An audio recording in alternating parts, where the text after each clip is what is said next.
akan membangun 3 juta rumah untuk mereka yang belum punya rumah. 1 juta di pedesaan, 1 juta di pesisir, 1 juta di perkotaan. Ada kabar gembira lagi dari Presiden Prabowo Subianto. Pemerintah menghapus beberapa biaya pengurusan rumah. Apa saja itu? Apakah ini akan makin mempermudah rakyat Indonesia mendapatkan rumah sesuai dengan program 3 juta rumah?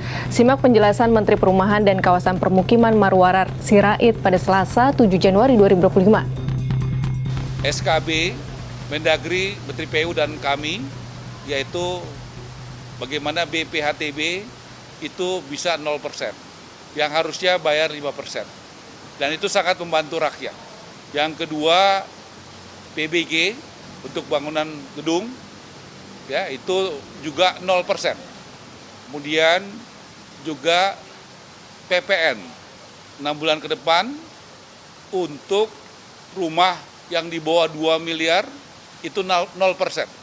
Ini adalah sesuatu yang tadinya bayar, sekarang menjadi gratis buat rakyat. Rakyat yang mana?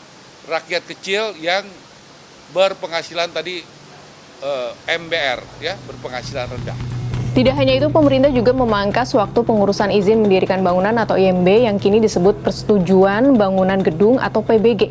Semula PBG memakan waktu 45 hari. Kini prosesnya dipangkas jadi 10 hari. Bahkan di Kota Tangerang pengurusan PBG bisa rampung dalam 4 jam saja. Marwarar berharap singkatnya waktu pengurusan izin ini diikuti Pemda lain.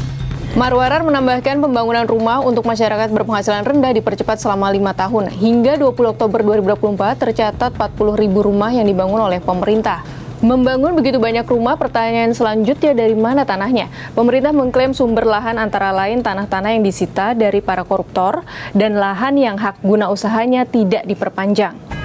Lahan-lahan itu akan masuk ke Direktorat Jenderal Kekayaan Negara, kemudian ke Bank Tanah, baru diproses lebih lanjut supaya skemanya legal, memiliki kepastian hukum dan berkeadilan. Lahan ini menurut Marwarar akan tetap menjadi milik negara, tetapi bangunan di atasnya milik warga. Menurut dia sudah ada 30 hingga 50 titik lokasi permukiman khusus untuk masyarakat berpenghasilan rendah. Lokasi-lokasi ini akan dibahas bersama Kementerian Agraria dan Tata Ruang serta Bappenas supaya bisa menjadi proyek strategis nasional. Kalau tanah dan bangunan sudah ada, lalu bagaimana skema pembiayaan program 3 juta rumah nantinya? Rumah ini disiapkan untuk masyarakat berpenghasilan di bawah 8 juta rupiah per bulan, termasuk para pekerja informal, misalnya pedagang bakso. Namun, Marwarar tidak menyebut secara detail teknisnya.